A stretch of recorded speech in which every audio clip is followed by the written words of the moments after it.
యుద్ధ ప్రాతిపదికన Musi river front అభివృద్ధి పనులు ప్రారంభించాలని సీఎం రేవంత్ రెడ్డి ఆదేశించారు. త్వరలో వర్క్ విభజన చేయాలని సూచించారు.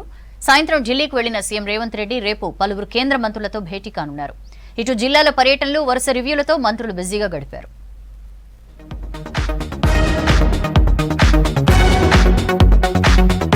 వీలైనంత త్వరగా మూసీ పరివాహక ప్రాంతాన్ని అభివృద్ధి చేయాలన్నారు ముఖ్యమంత్రి రేవంత్ రెడ్డి.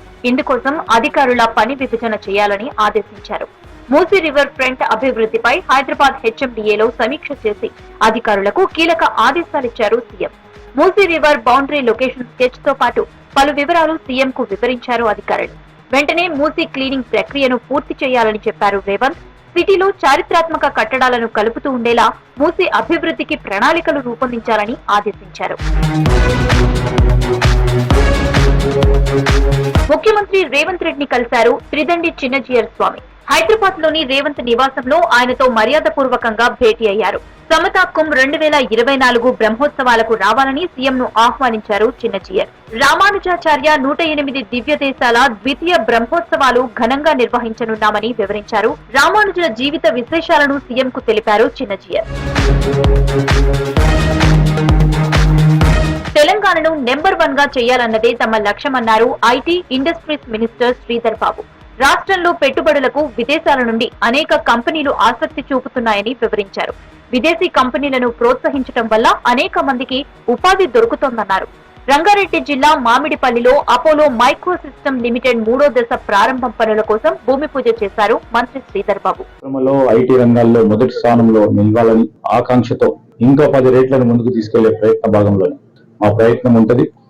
ఈరోజు అందుకోసమే అందరినీ కూడా కోరుతా ఉన్నాం. పెద్ద పెద్ద పారిశ్రామికవేత్తలతో పాటు మేము పారిశ్రామికవేత్తలు అవుతామని చిన్న స్థాయిలో ఉన్న వారికి కూడా వారికి అన్ని విధాల్లో తోడ్పాటు చేయాలని కొత్తగా ఎంఎస్ఎంఈ పాలసీని కూడా తీసుకురాబోతాం. పేదలకు అండగా ఉండేందుకే కాంగ్రెస్ సర్కార్ సంక్షేమ పథకాలను అమలు చేస్తోందన్నారు మంత్రి కోమటిరెడ్డి వెంకటరెడ్డి. అందరికీ వైద్యం అందుబాటులో తెచ్చేందుకే ఆరోగ్యశ్రీని 10 లక్షలకు పెంచామన్నారు. సినీ కార్మికుల కష్టాలను తెలుసుకుంటానన్న మంత్రి కార్మికులకు 3 ఎకరాల్లో ఇల్లు కట్టిస్తామని చెప్పారు. 3.5 ఎకరాలకు నానగ్రామ్ కూడా ప్రైమ్ స్థలం ఉన్నది. గతంలో మిస్యూజ్ అయితే దాన్ని రిజిస్ట్రేషన్ ఆపించి అక్కడ పేద ఆర్టిస్టులకు ఇల్లు కట్టించే ఫ్లాట్స్ నానగ్రామ్ కూడా అంటే చాలా ఒక్కొక్క ఫ్లాట్ 2 కోట్లు ఉంటుంది. 3.5 ఎకర్స్లో ఫ్లాట్స్ కట్టియాలనే ఆలోచనతో గతంలో ఉన్న రిజిస్ట్రేషన్ అన్ని కూడా ఆపించి కొత్తగా ప్లాన్ చేస్తున్నాను. శాంతియుత వాతావరణంలో రంజాన్ వేడుకలు నిర్వహిస్తామని తెలిపారు మంత్రి పొన్నం ప్రభాకర్. రంజాన్ పండుగ ఏర్పాట్లపై సమీక్ష నిర్వహించారు. రివ్యూ సమావేశానికి ప్రభుత్వ సలహాదారు షబ్బీర్ అలీ, ఎంఐఎం ఎమ్మెల్యే అక్బరుద్దీన్ ఓవైసీ, వక్ఫ్ బోర్డు చైర్మన్ హాజరయ్యారు. మిడ్మానేరు ముంపు గ్రామాల సమస్యలను పరిష్కరిస్తామని మంత్రి పొన్నం ప్రభాకర్ చెప్పారు.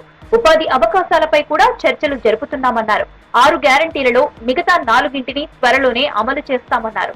హామీలు అమలు చేద్దామంటే రాష్ట్ర ఖజానా ఖాళీగా ఉందని, అయినా అమలు చేస్తున్నామని తెలిపారు. కరీంనగర్ కు ఎవరెన్ని నిధులు తీసుకువచ్చారో చర్చకు సిద్ధమా అని బీజేపీ ఎంపీ బండి సంజయ్ కి సవాల్ విసిరారు మంత్రి పొన్నం. చరిత్రలో వాళ్ళ గురించి తెలుసుకోవాల్సిన అవసరం ఉంది. అలా మనందరం తప్పకుండా ఎప్పుడు చరిత్రకారుడే. ఆనాడు స్వాతంత్ర ఉద్యమం నుంచి దానికంటే ముందు కూడా అనేక సందర్భాల్లో పోరాటం చేసినటువంటి పుణ్య పురుషులు ప్రాణాల సైతం లెక్కించకున్నటువంటి పరిస్థితులల్లా ఈరోజు మనం వాళ్ళందరినీ జ్ఞాపకం చేసుకుంటా ఉన్నాం. గిరిజనుల కోసం అనేక చట్టాలు, పథకాలు తీసుకువచ్చిన ఘనత కాంగ్రెస్దేనన్నారు మంత్రి పొంగులేటి. ఖమ్మం జిల్లా కూస్మంచి మండల కేంద్రంలో జరిగిన సేవాలాల్ జయంతి వేడుకల్లో పాల్గొన్నారు పొంగులేటి. సేవాలాల్ పోరాటాన్ని గుర్తించి ఫిబ్రవరి 15వ తేదీని సెలవు దినంగా ప్రకటించామని చెప్పారు. ప్రజలకు మంచి చేయటమే ప్రభుత్వ లక్ష్యమన్నారు పొంగులేటి. ఆలోచనలు ఉన్నాయి కాబట్టే మహానుభావుడయ్యారు, దేవుడయ్యాడు. ఈనాడు తెలంగాణ రాష్ట్రంలో మొన్న జరిగిన ఎన్నికల్లో బంజారాలు మొత్తం కూడా కాంగ్రెస్ పక్షాన 3 రంగుల జెండా పట్టుకుని నిలబడ్డారు రాష్ట్ర వ్యాప్తంగా. ఢిల్లీలో పర్యటిస్తున్నారు CM Revanth Reddy, deputy CM Bhatti Vikramarka. AICC ప్రధాన కార్యదర్శి రణ్దీప్ సూర్జేవాలా కుటుంబ సభ్యుల వివాహానికి హాజరు కానున్నారు. రేపు కేంద్ర మంత్రులతో భేటీ కానున్నారు రేవంత్ రెడ్డి.